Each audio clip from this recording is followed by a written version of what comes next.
또한 너희가 이 시기를 알거니와 자다가 깰 때가 벌써 되었으니 이는 이제 우리의 구원이 처음 믿을 때보다 가까웠습니다. 하나님도 다시 가까웠으니 그러므로 우리가 노예의 일을 벗고 빛의 갑옷을 입자. 낮에와 같이 단정히 행하고 강타하거나 술 취하지 말며 음란하거나 호색하지 말며 다투거나 시기하지 말고 오직 주 예수 그리스도를 옷 입고 정욕을 위하여 육신의 일을 도모하지 말라. 아멘. 자, 여러분 오늘 이 말씀을 보면 또한 이렇게 시작하죠. 뿐만 아니라 앞의 말씀과 뭔가 상관성이 있는 것 같습니다. 율법의 완성까지 이룬 자들에게 마지막 한 가지 당부를 하여 완성을 한다면, 교훈의 완성을 한다면, A부터 시작했으면 마지막 알파벳 끄트머리 Z라고 그러죠, 보통 우리가. 거기까지 가야겠죠. 그래서 그 마지막 단계로 주님 오실 날이 가까웠다는 얘기를 하는 것이냐? 그런 것은 아닙니다. 또 율법의 완성을 이루고 형제를 사랑하고 원수를 갚지 아니하고 위에 있는 권세들을 복종하기까지 한 성도들에게 혹시 있을 수 있는 미혹, 거기까지는 갔는데 혹 부족한 것이 있을까 싶어서 주시는 이 마지막 이 마감을 하는 말씀이냐? 그렇지도 않습니다. 뭔가 연결하려면 연결은 돼요. 우리가 억지스럽게 연결하면 연결은 되는데 이거는 연결 지을 말씀이 아니고요. 기습적으로 주신 말씀입니다. 무슨 말이냐? 위에 있는 권세들을 얘기할 때까지만 하더라도 우리는 의인의 자리에 있습니다. 저들이 우리를 예배를 못하게 해요. 교회를 무너뜨려요? 우리 말고 로마 시대 이야기하는 거예요 지금. 예수 믿는 사람들 잡아 죽여요? 감옥에 넣어요. 점점 핍박이 거세지고 있어요. 그런데 그들을 복종하고 거기다 세금 바치면 우리 잡아 죽인 사람들 고용한 데 쓰는데 그걸 세금을 다 바치라고 거기까지 해요. 거기까지 우리가 했어요. 그러면은 이 좀 마음이 유약한 사람들은 굉장히 서러운 마음도 들겠죠. 억울한 마음도 들겠고, 조금 강성인 사람은 그 정도로 우리가 의로운 사람들이야 라는 뭔가 이게 좀 영적 의심됨도 좀 있겠죠. 사랑의 비대에는 지지 말라 해서 서로 성도 안에 굉장히 크게 사랑하고 서로 돕고 삽니다. 어려운데 가슴 뿌듯하죠. 자, 여기까지는 성도들의 기본적인 상이 말이죠. 긍정적인 상이죠. 그죠? 부정적인 상이 아니에요. 굉장히 양심적이고 온유하고 인내하고 순종적인 선한 상으로서 그리스도인을 그릴 수 있습니다. 그리고 이 사람들이 로마 교회 성도들입니다. 고민하고 갈등하지만 세금 내는 사람들, 핍박을 당하지만 원수를 위하여 기도하는 사람들. 그래서 하나님의 율법이 우리의 삶에서 하나하나 이루어지는 걸 보고 기뻐하는, 로마 세계에서 이런 사람 볼 수가 없어요. 여기까지 교인들은요 칭찬들을 만합니다. 참 안쓰러울 지경이죠. 밖에서 보면 이런 성도들. 그런데요 바울이 여기에서 침을 확 찔러버립니다. 그러나 너희 중에 잠자는 자가 있는 줄 내가 안다. 충격적인 말씀입니다. 그렇게 들어야 이 말씀이 들립니다. 좋게, 야, 위에 있는 권세들에게도 복종하는 성도들아, 걱정하지 마라. 주님 오시라 얼마 안 남았다. 그날 너희의 위로를 얻을 것이다. 형제를 사랑하고 사랑의 비대에는 지지 않는 거룩한 성도들아, 여러분의 삶에 얼마나 의미가 있냐. 율법을 완성하고 있다. 예수께서 율법을 완수하시고 그 일을 우리에게 주신 것, 너희가 성령으로 말미암아 이렇게 사는 사람들이다. 힘을 갖고 용기를 내라. 곧 있으면 주님 오셔가지고 너에게 상 주시리라. 이런 의미로 주님 오신다는 얘기를 한 게 아닙니다. 읽어보면 하지만 경고와 책망조입니다. 그렇죠? 그래서 이렇게 연결하면 안 된다는 거예요. 이렇게 애써 연결하고 싶겠지만 이거는 우리가 틀에 박힌 성령 해석법이에요. 굳이 맥락으로 연결하려고 하는 애쓰는 헛수고예요. 그게 아니고요. 자꾸 이스라엘 입에 붙었네. 로마 교회 성도들이 바로 이 앞에까지 괜찮은 성도요, 깨어있는 성도요, 핍박을 견디는 믿음 있는 성도요, 하나님의 의를 아는 성도요, 이 로마 세계에서 정말 빛으로 사는 성도요. 거의 그렇게 마무리가 된 듯 싶었는데, 그러나 내가 모르지 아니하노니 너희 중에는 어둠에 속하여 어둠의 행실을 가지고 있는 사람이 있다, 그 말이에요. 당장 버려라. 여러분, 이렇게 소위 속된 말로 잘나가다가 갑자기 확 틀어버리면 얼마나 이게 충격적으로 다가옵니까? 기습 공격이죠. 말씀이 그렇게 들리는 거예요. 지금. 그러려고 이렇게 주신 거라고요. 왜요? 요지를 보세요. 뭐하라 그래요? 아니, 로마 교회 성도들이 지금 어떻게 생활하고 있는데 술 취하지 말고 방탕하지 말라? 모를 줄 알지? 금요기도에 맞춰 술 마시는 놈도 있는지 모를 줄 알지? 내가 알아.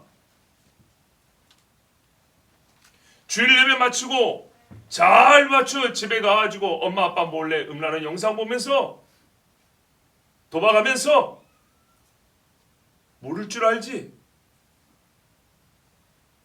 교회에서는 칭찬 듣는 청년이요, 여기저기서 환영받는 믿음의 사람이지만은 막상 너희 삶을 하나하나 뜯어보면 너희가 과연 영으로는 성령 안에 있다 하나 너희 육은 마귀에게 속한 것을 내가 다 아노라. 너희가 비록 로마에 살아 로마의 주피터 신에게 고개를 숙이지는 아니할지라도, 제우스에게 제물을 바치지 아니할지라도, 너는 밤중에 성도들과 빨리빨리 샬롬하고 헤어진 후에, 마라나타하고 악수하고 헤어진 후에 너희의 뒤를 따라가 보면 너는 차마 말하기도 부끄러운 곳에 들어가는 것을 내가 안다. 너희 중에 그런 이가 없다고 자신할 수 있냐? 나는 분명히 있는 줄 안다. 여러분, 2000년 전에 우리가 사도행전을 들어서 알지만 로마 교회가 어떻게 세워졌는데요? 각처에 있는 믿음의 사람들 거의 대표 선수들이 모여가지고 세운 교회가 로마 교회입니다. 어디다가요? 로마에다가. 세상에 로마에다가 교회를 세웠어요. 그런데 거기도 누가 있어요? 어둠에 속한 성도가 있어요. 이 글은요, 세상 사람들이 주는 말이 아닙니다. 성도에게 준 겁니다. 그래서 우리가 충격으로 받는 거예요. 성도에게 어떻게 이런 편지를 쓸 수 있나? 만약에 제가 여러분 휴가 가가지고 여러분이 편지를 쓰는데 이런 글이 있다고 생각을 해보세요. 듣느니 기분 나쁠 거요. 그런데요, 로마 교회에다가 2000년 전 로마 교회에다가 좀 있으면 사자마비 될 수도 있는 사람들에게 이렇게 말을 할 수 있나요? 그런데 놀라운 게 있습니다. 갈라디아 교회에 쓴 편지에는 이런 글이 없냐? 있어요. 에베소 교회에 쓴 편지에는 이런 글이 없냐? 있어요. 빌립보서에도 있어요. 각 서신들마다 다 있어요. 로마서는 잘 알다시피 그래도 늦게 쓰여진 편이 아닙니다. 그런데 각 교회들마다 쓴 편지들에 보면 다 주님 오신다는 얘기가 있는데, 주님 오신다는 이야기가 마지막 소망으로만 준 게 아니라 그들의 신앙 상태를 경고하는 목적으로도 주어졌다는 것이 공통적인 사실입니다. 무슨 말입니까? 2000년 전의 초대교회 아무리 영성으로 최고치를 치던 그런 시대에 있는 교회라 할지라도, 오늘같이 끄트머리 시대가 아니라 막 교회가 세워지는 순수한 시대, 교회 순수 시대에 있다 할지라도 각 교회들마다 빠짐없이 어둠에 속한 자들은 있다 그 말이에요. 이와 같은 류의 교훈이 빠진 서신서가 있으면 한번 봐보세요. 어디가 있는가? 거의 없어요. 다 있어요. 각 교회들마다 주님 오실 날에 소망을 주기 위해서만 쓴 게 아니에요. 교회인데 소망을 줄 것 같으면 진짜 듣고 기분 좋은 말만 써야죠. 주님 오실 날 멸류관을 주리라. 주님 오실 날 너에게 만나를 주리라. 주님 오실 날 너희를 높여주리라. 주님 오실 날 너에게 눈물을 닦아주리라. 이런 것만 쓰여져야 종말 이야기가 소망이 되는 거죠. 그런데 종말 이야기를 하면서 들어보면 듣느니 상당히 섭섭한 이야기들이 많아요. 이방 땅에 우상 숭배하고 세속적인 이 사회에 겨우 교회 한 채 세워가지고 성도들이 몰래 모여가지고 예배드리고 있는데, 이런 교회 쓴 편지에 세상에 너희 정신 차려라, 예수 사람을 버려라, 옛 구습을 버려라, 영의 싸움을 해라, 돈을 사랑하지 말라, 너희 중에 일하지 않는 자가 있는가 들었다. 어떤 놈은 도둑질한다 하더라. 어떤 놈은 음란하고. 여러분, 이런 이야기가 교회들마다 다 있지요. 바로 이겁니다.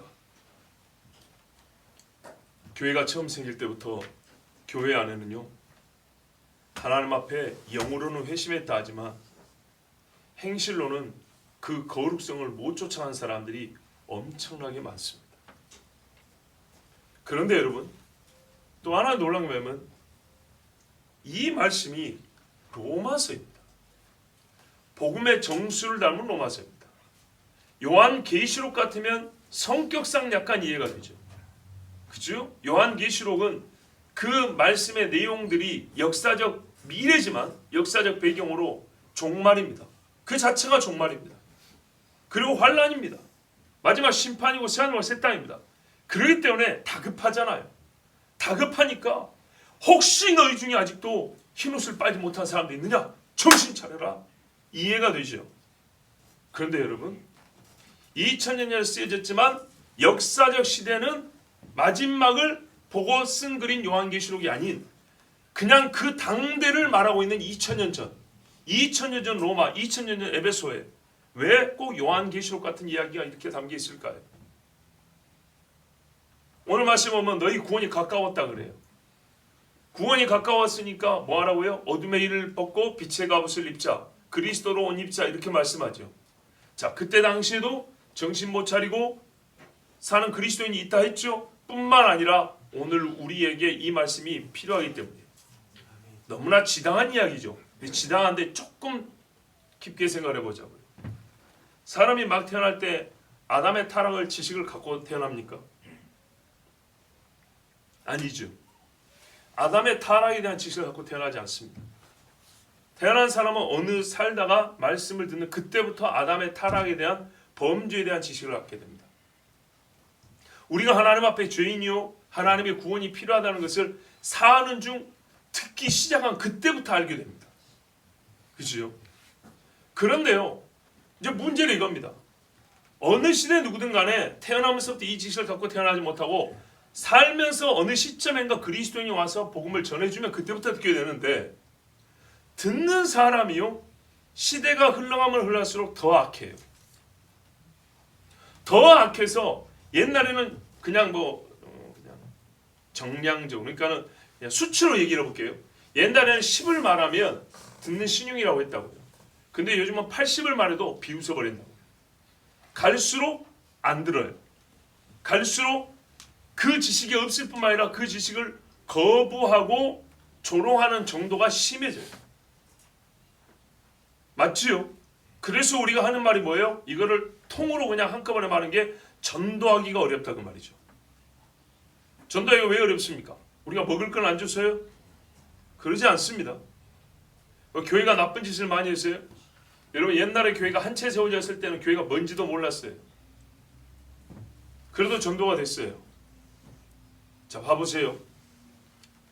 사람의 본성이, 즉 부모가 죄를 지으면 그 죄를 그대로 자식이 갖고 태어나는 건 아닙니다. 그러나 죄의 본성이 유전이 돼요. 죄를 갖고 사는 죄의 본성, 즉 죄성, 죄의 영성이 쌓인다고요. 그래서 태어나는 자식들은 더 악하고 더 악하고 더 악해요. 부모에게 못된 짓을 하는 자식들이 갈수록 더 많아지는 거예요. 부모를 최소한 이해하지 않냐고 하는 말마다 거역하고 대들고 부모를 우습게 하는 사람이 예전 100년 전보다 지금은 훨씬 많아요. 많이 배웠다고 하는데요, 소용없어요. 여러분 봐보세요. 밥 먹고 사는 기술을 익히고 직업을 구하는 데는 고등교육이 필요한데요, 인간관계에서는 고등교육이 별로 쓸모가 없어요. 진짜입니다. 봐보세요. 여기서 우리 중에 인간관계 누가 제일 잘합니까? 그분이 최고 학력자입니까? 그렇지 않죠. 소위 인성이라는 것은요, 학교에서 배운 게 아니에요. 초등학교 들어가기 전에 집에서 다 배운 겁니다. 그걸로 사람답게 사는 것과 사람과 사람 관계 맺는 것은 충분합니다. 어려운 수학 공식은 내가 대학교 나간 것은 모를 수 있어요. 그런데요, 그 속 사람의 아름다움은 학교에서 가르치는 게 전혀 아니에요. 그런데 많이 배웠는데요, 이거를 많이 잃어버려서 더 악해지죠. 자, 더 악해지면 어떻게 해요? 돌이키기 위하여 뭐가 필요할까요? 하나님을 아는 지식을 누군가 전해줘야 되겠죠. 그런데 말입니다, 그때그때 받아서 전해주는 지식도 필요한데 죄성이 누적된 것처럼 말씀이 누적되어 있어야 돼요. 쉽게 말하면 어느 날 내가 감동을 받아가지고 야, 우리가 죄인이야, 너도 죄인이야, 이거보다 말이죠, 야, 100년 전에 글을 보니까 말이지 사람 이런 죄인이더라. 근데 그 100년 전에 글을 비교해보니까 오늘 우리는 훨씬 더 악하더라. 야, 1000년 전에 하나님이 하신 말씀을 보니까 말이지 그 시대 사람들이 이 모양이더라. 근데 우리가 하나도 안 변하고 거기에 우리는 악에 악을 더했더라. 야, 5000년 전에 인간들의 이야기를 들어보니까 세상에 이거는 끔찍하더라. 형제가 형제를 돌로 쳐 죽이대. 근데 그때는야, 잘못하긴 했는데 복잡하지 않더라. 미워서 죽였단다. 근데 지금은 얼마나 교묘하고 간교하고 교활한지, 비열하고 저열하게 사람과 형제와 부모를 자식을 죽인 게 이렇게 많다. 야, 5000년 전 6000년 전 이야기를 들으니까 지금 우리가 하나님 앞에 얼마나 큰 죄인지 알겠다. 2000년 전에 로마교회 성도들이 어둠에 속한 일을 한다는 이야기를 들어보니까 2000년 후에 정말 입이 닳도록 말하지만 우리가 하나님 앞에 야, 얼마나 더럽고 얼마나 정신을 못 차려 사는지 깨달았다. 여러분 보십시오. 시끄러운 이 목사가 와가지고 정말 외치지만, 만약에 제가 오늘 부를 받아서 정말 외치고 어제 제가 나름대로 연구를 해가지고 뭔가 정말 외쳤다면 여러분에게 얼마나 그게 통하겠어요. 그런데요, 오늘 들은 종말 이야기인데 저 사람이 오늘 자기가 깨달은 것이 아니라 3000년에 쓰여진 하나님의 말씀을 가지고 지금은 종말입니다 이렇게 말을 합니다. 6000년 전에 인간들이 하는 행실을 보고 종말 때 인간은 하나님 앞에 이렇게 범죄하여 심판을 받을 수밖에 없습니다라고 말을 하는 거예요. 어느 게 더 강력합니까? 후자죠. 어느 게 더 권위가 있고 어느 게 더 들을 수 있습니까? 후자죠. 마찬가지예요. 소돔과 고모라, 그 이야기가 기록되어 있기 때문에 오늘 소돔과 고모라처럼 사는 사람들에게 그 이야기가 쓸모만 있을 뿐만 아니라 그 시대의 간격만큼 뭐죠? 묵은지라 그러죠. 시대의 간격만큼 우리가 그 교훈의 깊이, 우리의 죄의 그 뭡니까 저 깊은 어두움, 이거를요 훨씬 더 분명하고 부인할 수 없게 보게 됩니다. 우리의 죄의 정도를 알게 된다고요. 희한하게 옛적 기록을 보면 지금의 내 죄의 깊이를 보게 된다고요. 그 시간이 오랜 만큼이나. 그거는 말하자면 옆에 이야기입니다. 가로 이야기입니다. 시간의 오랜 이야기입니다. 근데 나는요, 짧은 인생이라 굳이 시간을 몇십 년 따질 필요 없어요. 나는 위아래를 보면 돼요. 내 죄의 깊이. 그런데 희한하게 내 죄의 깊은 곳이 역사의 오래됨을 보면 보인단 말이에요. 옛날에 예레미야 시대 사람들을 보면 내가 눈 감고 모른 척했던 내 죄의 깊은 것이 보인단 말이에요. 호세아 이야기를 들어보면 우리가 가정사를 볼 때 하나님 앞에 부인하고 모른 척했던 것들이 보인다 그 말이에요. 잠언을 읽어보면 부모 자식 간에 얼마나 우리가 배은망덕에 살았는지 깨달으신단 말이죠. 2000년 전의 교회 이야기가 이렇게 우리에게 유용합니다. 그때 종말, 그때 주님 재림, 그 이야기는요, 옛날 사람들이 이거를 배우고 신앙생활을 했단다. 우리도 배우자 정도가 아닙니다. 오늘날 시간이 갈수록 우리는 종말의식이 약해집니다. 희한하게 종말이 가까운데도 약해집니다. 예수 그리스도 오실 날이 가까운데도 불구하고 교회를 처음 오자마자 들어야 될 소리를 거의 죽을 때 다져서 듣습니다. 듣기는 전에 들었지만 그냥 성경을 우리가 잠을 요즘에 계속 보지만 무시하고 멸시하고 조롱하고 그렇게 지나쳐 버렸습니다. 훅 지나가 버립니다. 그랬던 말씀드립니다. 그런데 성경을 통해서 2000년 전의 이야기를 보니까 이들은 그렇게 휙휙 날려보내지는 않았어. 날려보낼 정도로 가볍게 말씀을 주지도 않았어. 그들은 아직 예수 모시면 한참 멀었다는 걸 알매도 불구하고 그들의 당시 2000년의 신앙인들 정신을 차리게 하는 데는 이보다 좋은 말씀이 없었다는 거예요. 놀랍지요. 정신을 차리게 하는데 말이죠. 여러분, 뜨거운 눈물은 십자가에서 나오지만 어둠에서 벗어나는 정신을 차린다 말이죠. 주님 오실 날이 가까운 다. 이 말이 최고라는 거예요. 되게 그렇게 쓰여집니다. 그런데 정말 정작 주님 오실 날이 2000년이 지났으니 2000년만큼은 가까워진 거 아닙니까?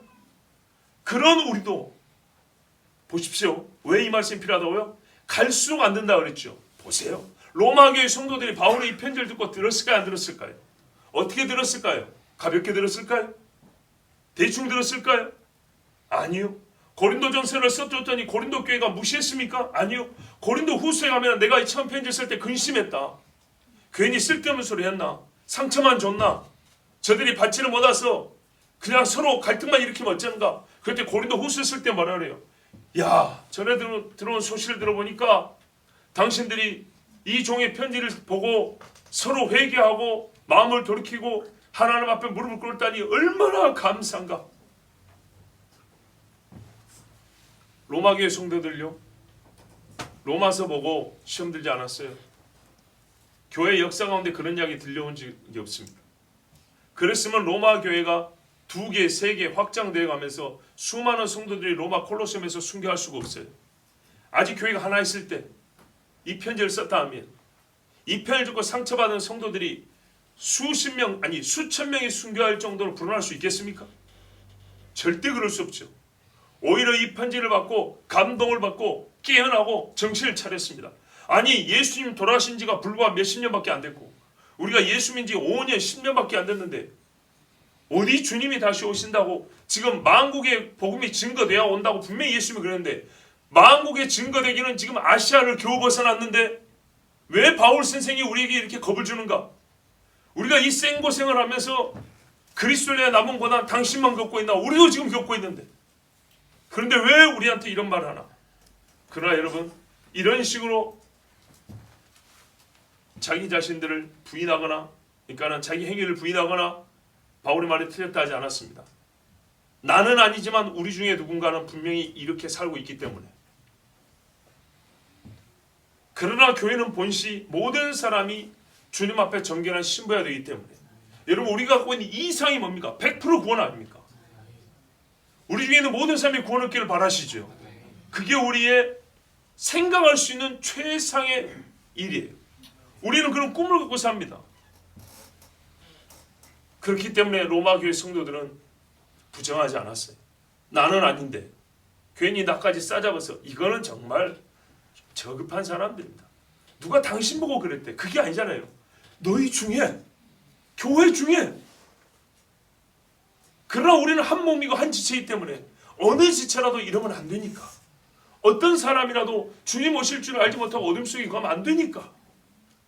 그렇게 말씀을 주었고 로마 성도들은 이 말씀을 잘 받았습니다.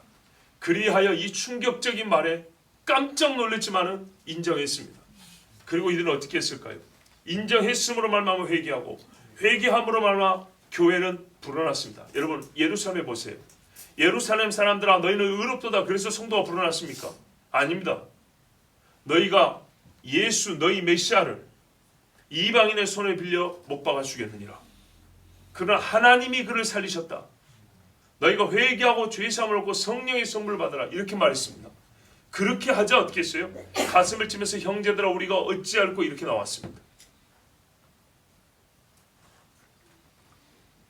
그렇다면 지금 우리는 로마 교회가 온전하게 듣고 이 말씀을 통해서 더 깨어 바른 신앙생활을 했다면 더 악한 우리는 2000년 전에 성도들이 들었고 우리도 들어야 되는 것을 넘어서서 누적하여 주시는 말씀, 각 교회들마다 쓴 편지로 누적하여 주시는 말씀을 우리는 다 받아서, 왜?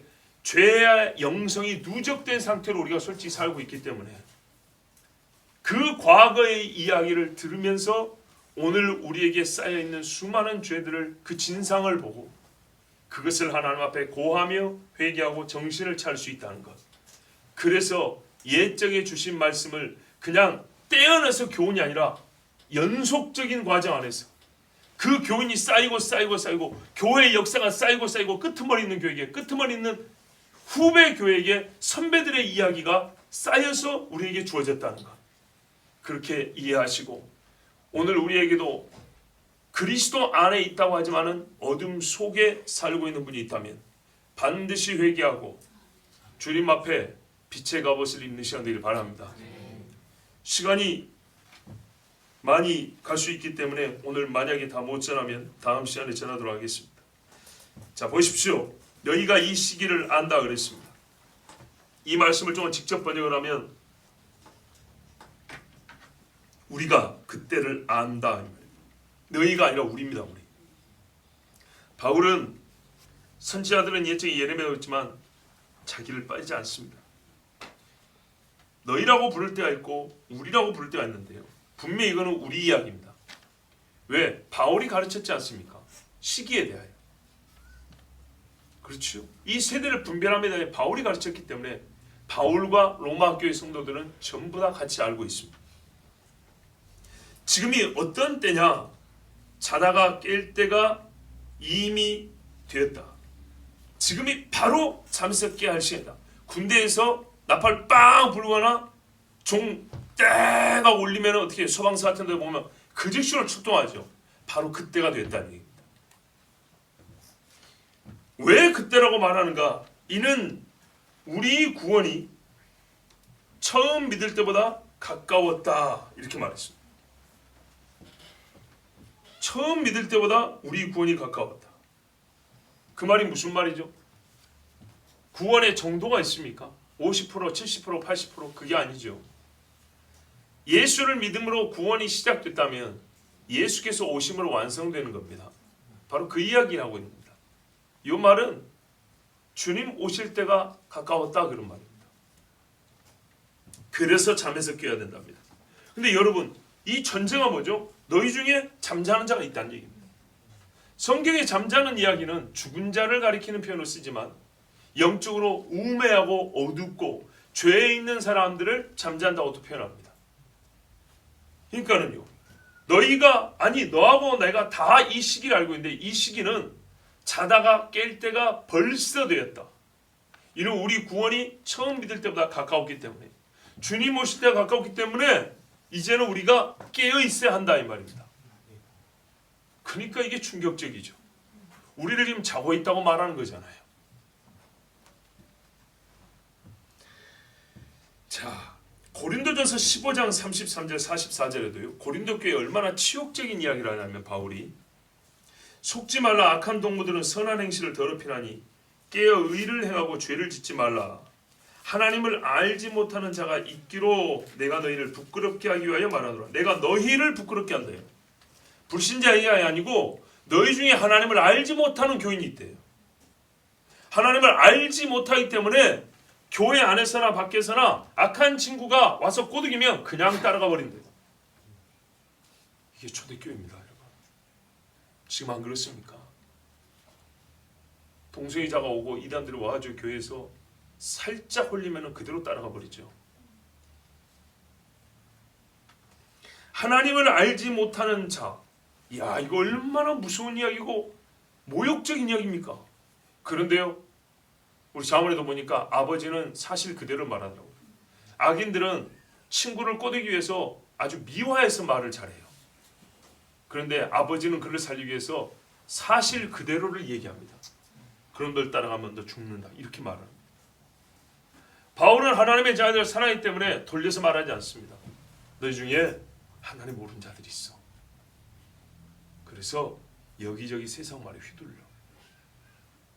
그래서 그 입에 하나님의 의의 열매가 없어. 성령으로 동행하는 증거가 없어. 고린도교회 성도들아.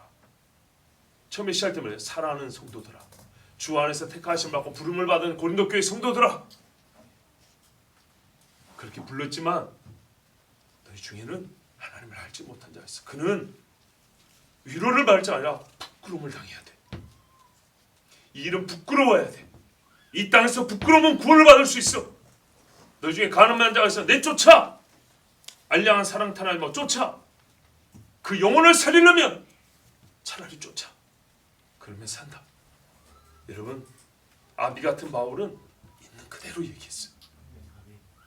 오늘날 어떤 목회자가 교회에 이렇게 편지를 쓸 수 있습니까? 그리 못해서 주는 겁니다. 저도 그렇게 못합니다. 그래서 더 살지 못하는 겁니다.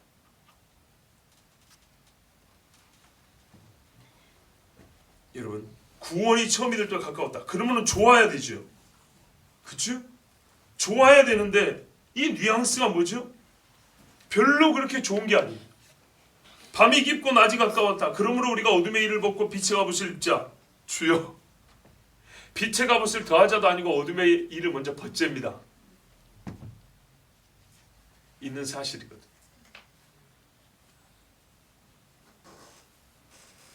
우리 구원이 처음 믿을 때보다 가까웠다. 낮이 되었다. 같은 말이죠. 그럼 여러분, 예수님이 이 땅에 계실 때 낮이라는 말은 두 가지 듣습니다. 이런 말입니다. 이 땅에 계실 때는 우리가 구원의 은혜를 얻을 그런 기회를 얻었다는 얘기입니다. 근데 여기서 낮은 뭐냐면요, 일단 밤과 낮이라는 걸 우리가 다 알고 있는 겁니다. 그죠? 밤은 깜깜하고 해가 없고, 낮은 해가 떠 있고 밝고 따뜻하고 생기가 있죠. 우리가 보는 현상으로서 밤과 낮을 다 압니다. 이거를 차용해서 어떤 사실을 가르쳐 줍니다. 그런데 이거를 차용했지만 밤과 낮을 다 쓴 게 아닙니다. 밤과 낮은 순환합니다. 주기가 있죠. 좀 길고 좀 짧지만. 그런데 여기서 말하는 낮은 뭡니까? 밤이 있고 낮이 있고 또 밤이 되고 또 낮이 되고 이런 낮을 얘기하는 게 아닙니다. 그것은 시간의 주기에 따라서 밤과 낮이 우리에게 주어진 거죠. 주어진 것에 맞게 우리가 생활하는 거죠. 근데 여기서 낮이란 건 뭡니까? 그 밝음만을 얘기하는 거예요. 순환한다는 얘기를 하는 게 아니라 그 밝음. 근데 그 밝음이 어떻게 해요? 계속 있는 때가 오는 거예요. 아시겠죠? 밤과 낮 하니까 밤 되면 낮 되고 또 있다가 밤 되고 또 낮 되고 뭐 그런 거지. 이렇게 생각하면 안 돼요. 밤의 어둠과 낮의 밝음만 갖다 쓴 거예요. 근데 어떻게 했어요? 인류 역사상 지금까지 계속 어두워지고 있다는 거예요. 그러니까 순환을 쓰는 게 아니에요. 지금 영적인 해석으로는 순환을 얘기하는 게 아니에요. 계속 시대는 어두워지고 있다는 거예요. 맞습니까? 아닙니다. 계속 밝아지고 있습니다. 밤이 이미 깊었고 낮이 가까웠다잖아요. 그죠? 굳이 표현하자면 예수께서 오실 때까지는 어둡다고 볼 수 있죠. 예수께서 오심부터는 밝아지고 있습니다. 근데 왜 세상이 어둡죠? 바로 그겁니다, 여러분. 무슨 얘기냐? 우리 인간의 죄로는 말이죠, 계속 어두워지고 있습니다. 근데 하나님이 정한 시간, 즉 그리스도 중심적 시간을 보면 밝아지고 있는 겁니다.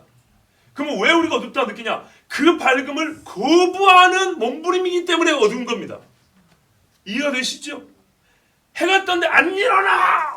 엄마 조금만 더. 아직도 밤이죠. 겉을 확 쳐버리고 말이죠. 불 다 꺼버리고 밖에서 빛이 못 들어오게 하죠.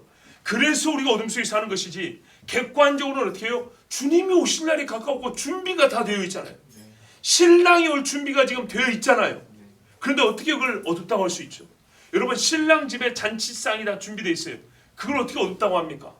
하늘의 처소가 다 준비되어 있는데 그걸 어떻게 여러분 어둡다고 합니까? 내 사는 대한민국 이야기가 아니라고요. 하나님의 나라 이야기라고요. 천사들이 나팔불 준비를 다 끝내놨는데 어떻게 이게 어둡다고 말합니까?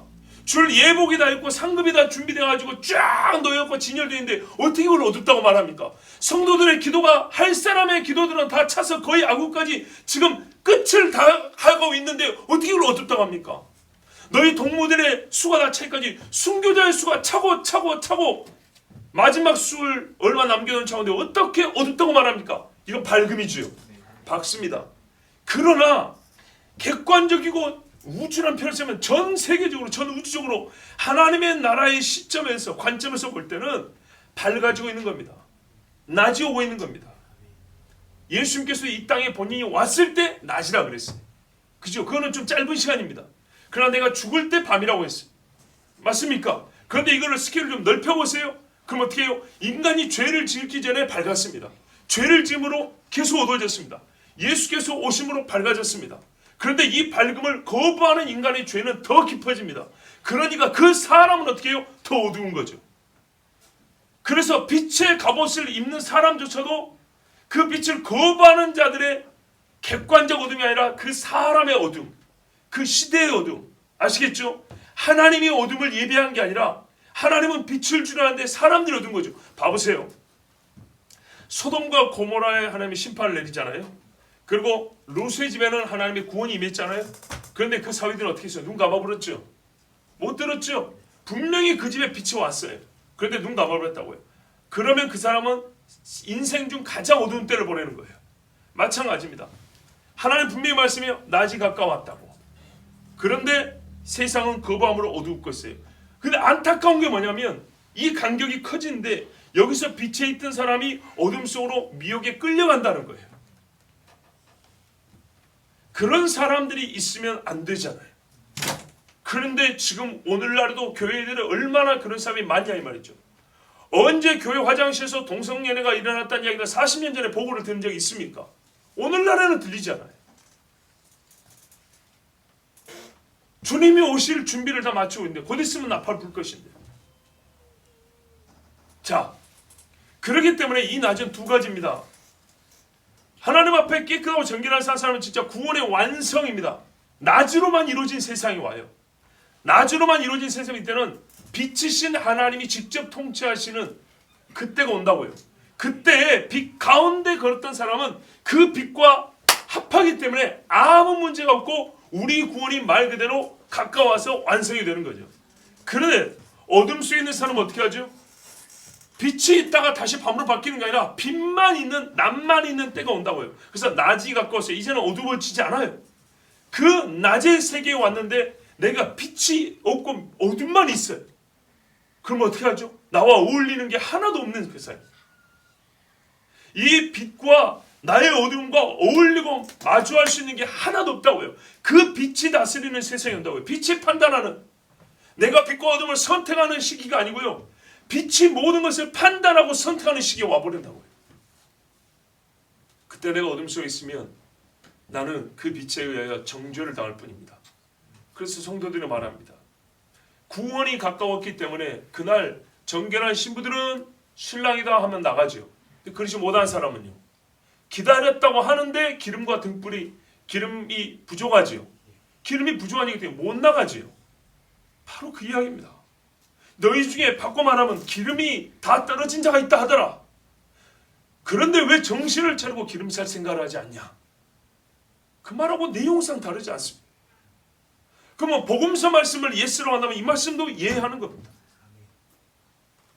그래서 그 낮이 가까울 때 희한하게 뭐예요? 교인인데 두려운 거예요.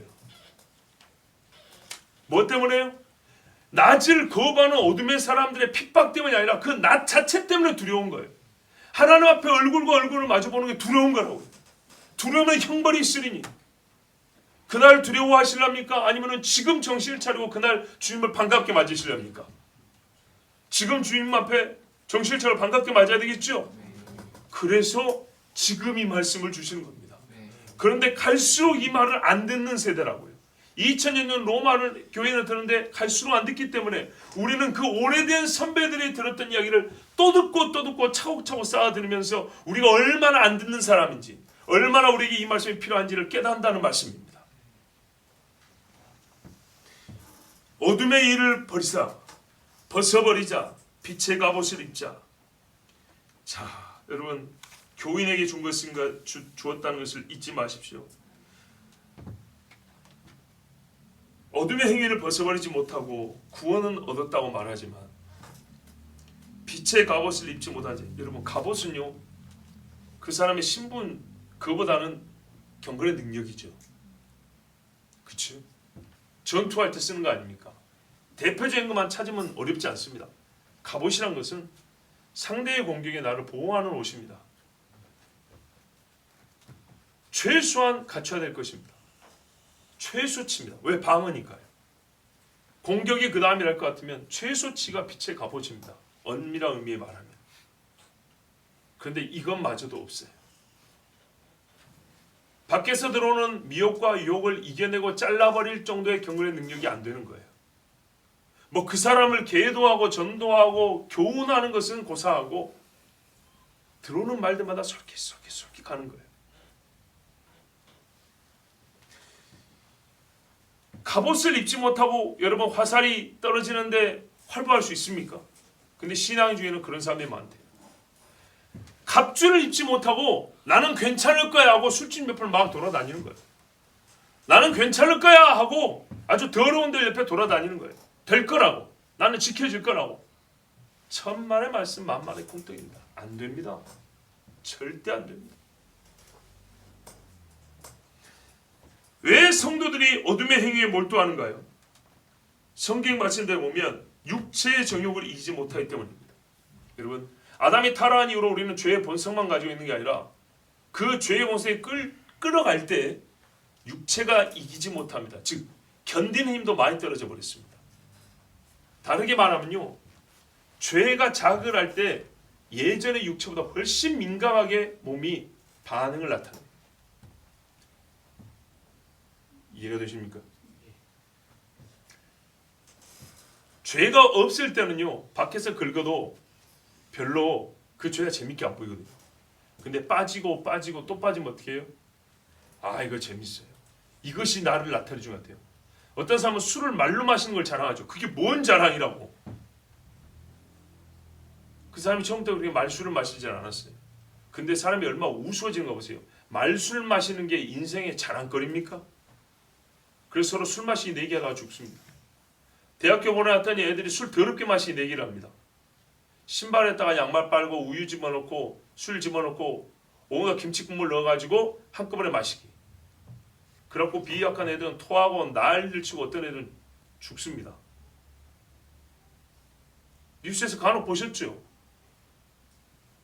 그게 자랑입니까? 그게 대학교 간 표입니까? 왜 사람들이 그 지경이 되었죠? 그만큼 우리는 육체의 정욕을 이기지 못해요. 영으로도 육으로도. 왜? 계속 약해져 왔기 때문에. 영적 능력이 약해지고 영과 육은 하나이기 때문에 영성이 약해지면 육도요, 저항력이 약해져요. 우리 소위 면역력이라고 그러죠. 영적 면역력이 많이 떨어집니다. 살짝만 잡아오면 금세 혹하고 가버립니다. 여러분, 우리의 싸움은 솔직히 말해서 육체의 정욕을 제어하는 것이 가장 큰 비중을 차지하는 데 과언이 아닙니다. 교리적 오류에 빠지는 경우들도 대개요, 감정에 먼저 치우치기 때문입니다. 그러지 않습니까? 내가 좋아하는 사람, 그 사람이 말하면 잘 듣습니다. 옳은 것 같습니다. 그런 식으로 빠지는 경우가 많습니다. 어둠의 행위가 뭡니까? 육체의 정욕에 빠지는 거라 했죠. 다음 절을 보십시오. 뭐라고 되어 있습니까? 방탕하나 술 취하지 말며 음란하거나 호색하지 말며 다투거나 시기하지 말라 그랬지요. 그러니까는요, 방탕하고 술 취하고 음란하고 호색하고 다투고 시기하는 것, 이게 바로 어둠의 행위요, 육체의 정욕을 따라가는 겁니다. 빛의 갑옷을 입으면 빛의 무기를 착용을 하는 것이지 어둠의 무기를 주렁주렁 달고 다닐 수가 없습니다. 그건 채워지지가 않습니다. 애써도 달아지지가 않아요. 우리가 무기를 달기 위해서는 고리도 만들고 벨트도 메고 하잖아요. 이게 사이즈가 안 맞아요. 모양이 안 맞아요. 빛의 갑옷하고 어둠의 무기하고는 안 맞는다고요. 근데 이거를 거추장스럽게 억지로 들고 다니는 교훈이 있다는 거예요. 그러니까 보이는 거예요. 자연스럽지 않으니까 억지스러우니까 그게 대부분의 눈에 띄는 거예요. 근데 본인만 몰라요. 근데 바울이 안 돼요. 선자들도 다 알았어요. 세례 요한은 얼마나 잘하는가 보세요. 회개한다고 세례받겠다고 나온 사람들조차도 알아버렸어요. 도끼가 이미 나무 뿌리에 놓였다. 누가 너희 보고 세례받으러 나오라 하더냐. 이 독사의 새끼들아 그랬다고요. 나 저 사람하고 똑같이 세례받으러 똑같은 말투로 똑같은 말로 똑같은 복장으로 하는데 어떻게 알았지? 놀랍죠? 그게 바로 성령께서 가르쳐 주시는 거예요. 낮에와 같이 단정히 행하고 자 낮에 하듯이 해라. 우리가 이미 낮의 일부를 맛본 적이 있어요. 그렇죠? 예수 안 믿다 예수 믿게 되었을 때 언젠가 죄를 지었다가 하나님 앞에 눈물 흘리며 회개했을 때 낮이 무엇인가 맛본 적이 있어요. 그걸 계속 살아가는 일입니다. 그것만이 통하는 그것만이 받아들여지는 낮이 오니까 너희가 일부 맛봤지만은 그 맛보았던 낮 거기에 성질이 딱 맞는 행위로만 살아가는 일. 우리는 작지만 구원의 복을 누리고 있습니다. 구원이 작다는 게 아니라 현재 우리가 누리는 걸 얘기합니다. 우리는 아직 천국에 가지 않았잖아요. 그러나 이제 아주 밤이 없는 낮이 옵니다. 우리 구원의 완성이 나지만 동시에 어둠에 있는 자들은 무서운 심판의 날로 낮이 옵니다. 여러분 낮이 가까이 왔습니다.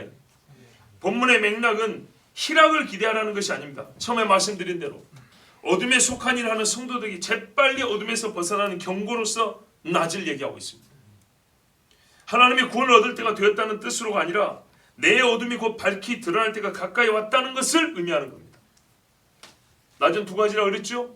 하나님께 상 받을 날이요 구원의 완성이지만 동시에 어둠이 드러나 수치를 당하는 날입니다.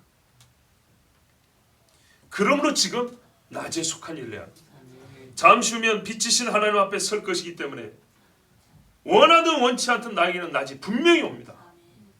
이 낮이 지금은 구원의 날이지만 그때는 심판의 보좌에서 나의 모든 죄를 낱낱이 비추는 빛으로서의 낮입니다.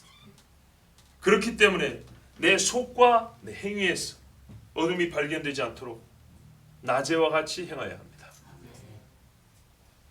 우리 일상생활에도 밤과 낮의 차이를 알고 낮에는 우리가 진짜 낮에 합당히 생활하지 않습니까? 최소한 어둠의 때만큼 어둡게 살지는 못합니다. 낮에와 같이 행한다는 것이 무엇인지도 이 바울은요 이미 알고 있지만 어린아이에게 가르치듯이 우리에게 또 자세히 가르쳐줍니다. 그 다음 절을 보세요. 오직 주 뭡니까? 다시 한번 읽어드릴게요. 방탕하나 술 취하지 말며 음란하거나 호색하지 말며 다투거나 시기하지 말라.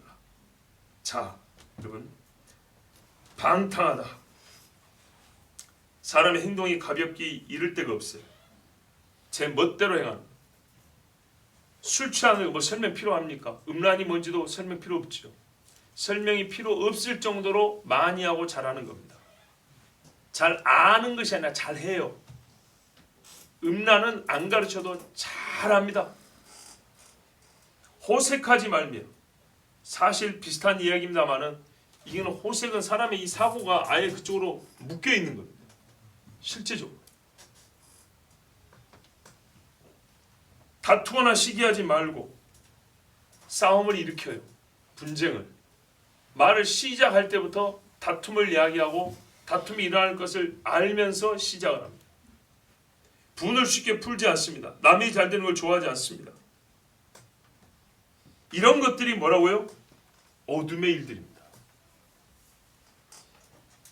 이것을 벗어야 우리가 낮에와 같이 행한다고 할 수 있습니다. 오직 주 예수 그리스도를 옷 입고 정욕을 위하여 육신의 일을 도모하지 말라. 자 이거 똑같은 말이 사실 반복됩니다. 어둠의 행위, 방탕하고 술 취하고 음란하고 호세하고 다투고 시기하는 것, 그 다음 마지막 절 보세요. 육신의 일, 정욕. 여러분 나 예수 믿고 의롭다 얻었는데 라고 말꼬리를 흐리지 마십시오. 갈라디아서 3장 26절 27절에도 잘 보세요. 아까 제가 서신서들마다 거의 같은 소리 있다 했죠. 너희가 다 믿음으로 말미암아 그리스도 예수 안에서 하나님의 아들이 되었으니 얼마나 복된 말씀입니까? 누구든지 그리스도 합하여 세례를 받은 자는 그리스도로 옷 입었느니라. 할렐루야죠. 뭐 깊은 내용 몰라도 그냥 말 자체가 그리스도로 옷 입었느니 얼마나 좋습니까? 그런데요 석장 뒤에 가면 뭐라고 나오냐. 내가 이르노니 너희는 성령을 쫓아 행하라. 그리하면 육체의 욕심을 이루지 아니하리라. 육체의 소욕은 성령을 거스르고 성령의 소욕은 육체를 거스르나니 이들이 서로 대적함으로 너희의 원하는 것을 하지 못하게 하려 함이니라. 너희의 원하는 것, 너희 정욕, 너희 육체에 원하는 것. 여러분 갈라디아서 거의 끝나갈 무렵에 왜 이야기를 다시 하는 겁니까? 앞에 좋게 3장까지 잘 나가다가 왜 5장 와가지고 이 소리를 하는 겁니까? 5장에 보면 아주 신비로운 말씀이죠. 너희가 자유를 얻었는데 그 자유로 육체의 기회를 삼더라. 육체의 기회, 정욕을 위하여 하나님의 말씀 써먹고 교회를 써먹고 설교를 써먹고 찬송을 써먹고 그런 사람들이 있더라. 갈라디아 교회. 그래서 하시는 말씀이에요. 너희가 성령으로 시작하여 육체로 마치겠느냐. 이거는 여러분 율법 이야기만 하는 게 아니에요. 실제로 뭐예요? 육체 행위를 얘기합니다. 내가 육체 행위로 마치려느냐. 육체의 소욕은 성령을 거스르고 성령의 소욕은 육체를 거스르다. 이 말은 곧 우리가 육체로 아무것도 하지 말라는 얘기 아니에요. 예수 육체의 소욕이라는 것은 배가 고파서 밥 먹고 싶다는 얘기를 하는 게 아니죠. 어둠의 일, 술 취함과 방탕하거나 허색한 이런 이야기들입니다. 여러분 갈라디아에서 따르면 갈라디아 교회 안에 예수를 믿는데 아직 성령과 대적하는 관계인 사람들이 있다는 겁니다. 혹시 성령과 대적하고 있습니까? 제가 설교를 밋밋하게 해서 여러분 밋밋하게 듣고 그러지 않기를 바랍니다. 정말로. 만약에 우리가 수천 평 건물에 있으면 나도 마이크에다 힘 덥게 씌워가지고 크게 외쳤을 거예요. 우리의 건물이 작기 때문에 공간이 좁기 때문에 제가 작게 얘기하는 거예요. 여러분의 얼굴이 안 보이고 저 멀리 있어서 안 보이면 나도 삿대질하면서 당신이 성령과 대적하고 있습니까? 나 이렇게 소리쳤을 거예요. 근데 지금은 어디를 가리키나 누군가는 지적할 수밖에 없는 그런 공간이기 때문에 할 수가 없어요. 그러나 여러분 마치 그렇게 들으십시오. 큰 기도원에서 정말 성령이 충만한 옛날에 부흥사 목사님들이 불같이 외치는 것처럼 한번 들어보십시오. 성령과 대적하는 관계를 한번 두려워하십시오. 왜? 낮이 가까이 왔습니다. 끝까지 성령과 싸우다가 낮을 맞이하는 자가 되지 마시기 바랍니다. 여러분 잠을 잔다는 것은 그 대표적 행위가 정욕을 위하는 일, 육체의 만족을 위하여 계획하는 일이라고 말씀하고 있습니다. 즐거움과 쾌락을 삼아 행하는 모든 일들입니다. 술 취함과 음란 가장 비중 높은 일들입니다. 술 취한 자리에 음란이 있고요. 음란하기 위해서 사람은 술을 취하고요. 그것들은 다 어둡습니다. 밝은 곳이 없습니다. 그렇죠? 다 어둡습니다. 어떻게 이렇게 딱딱딱 맞을까요? 꼭 그 반대입니다. 왜 낮이라고 하죠? 낮에 행하는 자는 옷을 속이 다 보이게 입지 않습니다. 낮에 행하는 자는 최소한 체면을 차리기 위해서라도, 체면은 꼭 나쁜 게 아닙니다. 최소한의 체면은 상대에 대한 예의입니다. 예의를 차릴 줄 알고 부끄러운 일을 부끄럽다고 여길 줄 압니다. 제멋대로 행하고 쉽게 분내어 다투고 험한 말을 내뱉기를 주저없이 하는 사람들, 밤에 속하여 잠들어 있는 사람이고 로마서에 따르면 성도입니다. 성도라 불리는 사람입니다. 마귀에게 틈을 내주는 정도가 아니라 이때만큼은 마귀가 나를 지배해 주기를 바라는 지경까지 이런 자들입니다. 여러분 실제로 그런 경우가 있죠. 어떤 경우는요, 대놓고 말은 하지 않지만 내가 여기서 지금 즐기고 싶어요. 놀고 싶어요. 그래서 귀신의 영이 나를 한번 확 감아주기를 바라는, 푸닥거리 할 때 말이죠. 뭐가 필요해요? 귀신의 영이 필요하죠. 악령이 필요하죠. 그래서 퍽퍽 뛰면서 오라고 그래요. 귀신을 불러요. 그래서 막 말을 하죠. 근데 희한하게요, 우리 신자들에게 가끔 죄를 짓고 싶은 마음이 불쑥 일어날 때가 있어요. 그럴 때는요, 누가 나한테 하나님 이야기할까봐 피하다니는 그 정도가 아니고요, 깊은 데서 말이죠, 마귀를 부르는 것 같은 내 속의 음성이 들려요. 귀신을 부르는 것 같거든. 내 영혼의 소리가 들려요. 제 경험입니다.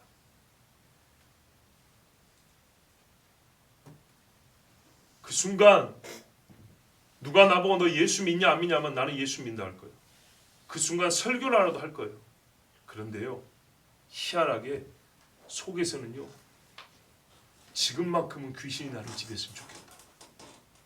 지금만큼은 악한 영이 와갖고 나를 한번 싹 탁 만졌으면 좋겠다. 이런 마음이 들어요.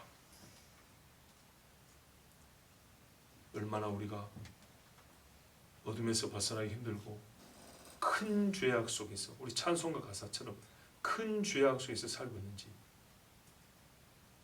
인정해야 합니다. 나는 안 그러는데요. 그렇지 않으면 할렐루야 합니다.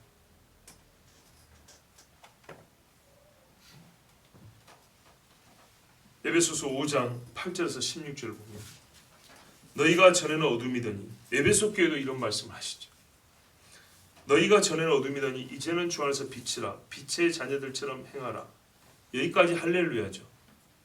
너희가 전에 어둠이었으니까 지금 빛이 되었다.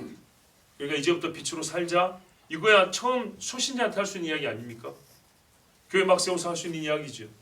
그런데요, 여기서 안 끝납니다.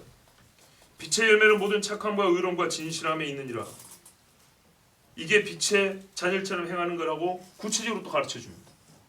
오늘 말씀하고는 반대 방향에서 시작을 합니다. 빛으로 먼저 시작을 합니다. 주께 기쁘시 할 것이 무엇인가 시험하여 보라. 여기까지가 빛의 자녀들의 어떤 의미에서는 최상급입니다. 내가 하나님을 기쁘시 할 것이 무엇인가 누가 가르쳐주면 아 그거구나 하고 하는 정도가 아니라 스스로 시험하고 연구하고 찾아본다. 와 대단한 신앙이죠. 자 이렇게 시작했습니다. 에베소 교회가 이렇게 잘 하고 있으면 좋지요. 그게 안 되니까 이렇게 말한 겁니다. 에베소가 어딥니까? 예? 바울이 소아시아에서 세운 교회 아닙니까? 너희는 열매 없는 어둠의 일에 참여하지 말고 도리어 책망하라. 저희의 은밀히 행하는 것들은 말하기도 부끄러움이라. 누구 이야기죠? 성도들 이야기입니다. 성도들이니까 대놓고 못하고 은밀히 하는데 안다는 거예요. 보여? 참 내가 말하기도 부끄럽다. 너희도 다 할 것이다. 책망하라. 그러나 책망을 받는 모든 것이 빛으로 나타나나니 나타나지는 것마다 빛이니라. 이거는 번역이 아주 엉망진창으로 된 거예요. 뭔 말인지 알 수가 없어요. 그게 아니고요. 자 보세요. 저희의 은밀히 행하는 것들은 말하기도 부끄럽다. 그러나 자 책망을 했죠. 책망받는 모든 것이 빛에 의하여 드러나니. 그래서 책망하라는 거예요. 그 말하기도 부끄러운 일을 책망해라. 그러면 책망이 주어진 일만 드러난대요. 책망하라고 입 다물어 버리면 어둠 속에 죽는 거예요. 아시겠어요? 여러분 그 은색으로 덮여진 데 있죠. 긁어야 숫자가 보이죠. 긁어야 숫자 보이는 것처럼 어둠 속에 있는 일은 책망을 할 때야 보인대요. 그래야 책망밖에 없는 거예요. 꾸짖어라. 성경에 얼마나 이 말씀이 많습니까?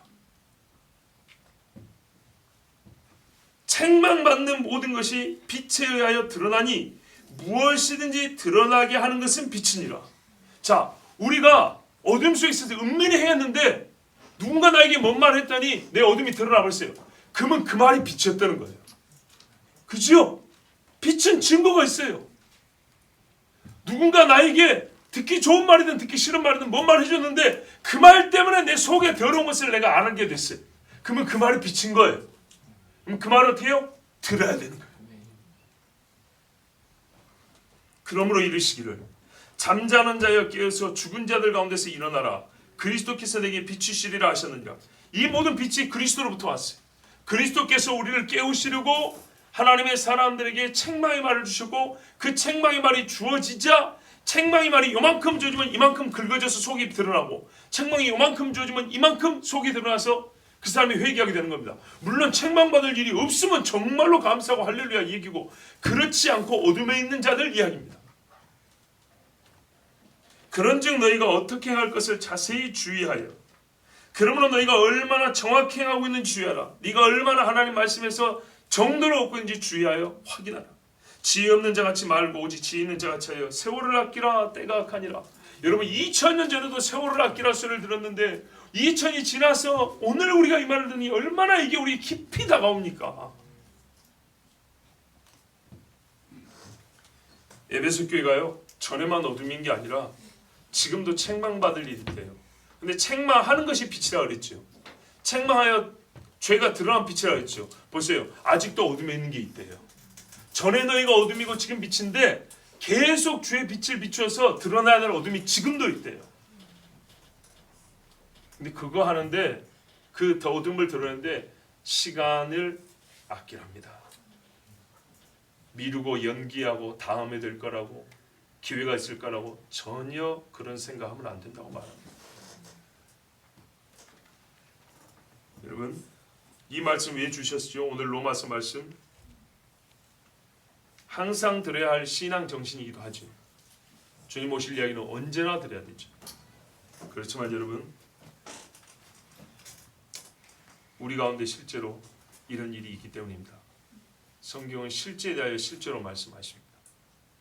초대교회 가장 모범적인 교회라고 하는 그 시대의 교회 순수했던 시대, 그때에도 빛 가운데 어둠 가운데 도대체 어디에 있는지 알기 어려운 사람들이 있었습니다. 그래서 그들을 책망하여 어둠을 드러내고 빛으로 나오게 하기 위해서 빛의 행위를 하고 빛의 열매를 맺고, 그래서 그 빛으로만 이루어진 낮이 올 때에 하나님 앞에 부끄러울 것이 없는 어둠이 없는 자로 나타나게 하시려고 이 말씀을 세워지는 교회들마다 주셨다 했습니다. 예, 말하자면 그런 거예요. 세워지는 교회들마다 이 소리를 들었어야 했어요. 항상 어느 때나 교회들마다 있기 때문에. 그런데 오늘 우리는 얼마나 고사한지 아닌 것처럼, 없는 것처럼. 아니요, 있어요. 저는 바울이 아니라서, 사도 요한이 아니어서, 세례 요한이 아니어서 몰라요. 그러나 있어요. 어느 교회 누군가가 얘기해주고 나의 경험으로 알고 우리 누군가 이야기를 들어서 다 아는 거예요. 있어요. 그런데 지금 당장 우리가 있는 일을 발견하고 우리가 잘못했다고 우리의 도덕성으로만 얘기해도 충분히 그 부끄러움을 감당하기 어려운데, 하나님께서 2000년 전에 막 세워진 교회 이야기를, 그리고 언제 오실지 모르지만 정말 가까이 오신 낮이 가까운 그 주님 만날 이야기를 함께 묶어서 지금 말씀하시니 우리가 도대체 어떻게 어둠 속에 계속 거할 수가 있습니까? 이제 빛의 자녀가 되었다면 어둠의 일은 벗어버리십시오. 덮고 있으면 속의 것은 안 보이죠. 어둠으로 덮고 있지 말고 벗어버리십시오. 여러분, 하나님 앞에 무화과 잎으로 가린 건 뭡니까? 그게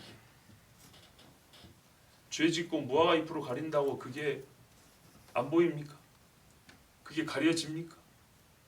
그게 수치를 없애줍니까? 그렇게 되는 게 아니죠. 그런데 하나님께서 그날 부르셨습니다. 빛이 다가오니까 두려웠어요. 빛을 마주하고 그 앞에 서야 되니까 심히 두려웠어요. 완전히 하나님 앞에 내 어둠이 있으면 철저하게 회개하고 어둠의 일을 벗어버리고 하나님 앞에 나오십시오. 얼마 남지 않았습니다. 정말 얼마 남지 않았습니다. 여러분의 자녀들, 사랑하는 자녀들 부지런히 구원하십시오. 내 평생 소원이 뭡니까? 직접 물어봐도 되지만 여러분 속으로 대답하세요. 정말 내 평생 소원이 뭡니까? 내 자식들하고 천국 가는 거 아닙니까? 정말 아직 출가하지 않은 자녀들, 내 평생에 만약에 한 가지 소원을 말하면 뭡니까? 내 부모님과 같이 천국 가는 거 아닙니까? 혹시 여기에 다른 생각 가진 분 계십니까? 그러면 최소한 그리스도인이 아니에요. 이보다 더 큰 소원이 있을 수가 있습니까? 별로 마음에 안 듭니까? 이 땅에서 한 30년 써먹을 관직이 필요한가요? 아닙니다. 정말 우리가 원해야 될 소원은 사랑하는 나의 부모와 자녀와 함께 주님 나라 가는 겁니다. 그보다 원하는 것이 없습니다. 여러분 어떤 일을 생각할지 모릅니다. 우리 동네 하면 그러더라고요. 고작 그 소리 하려고 대학교 나왔냐고. 아깝다. 고작 목사질 하려고 대학원 나왔냐고. 참 아깝다. 아깝기는요, 너희 중에 하나님을 알지 못하는 자가 있기로 내가 책망하노라. 아깝습니까? 예수 믿고 세상에 더 많이 누릴 수 있고 할 수 있고 인정받을 수 있는데 그거 못해서 아깝습니까? 게을러서 못한다면 아깝지만 예수 때문에 버릴 수 있다면 그것은 잘한 겁니다. 바울이 그렇게 했습니다. 여러분 꼭 어둠의 일을 벗고 빛의 갑옷을 입으십시오. 낮이 가까웠습니다. 우리 이 시간에 함께 기도합니다.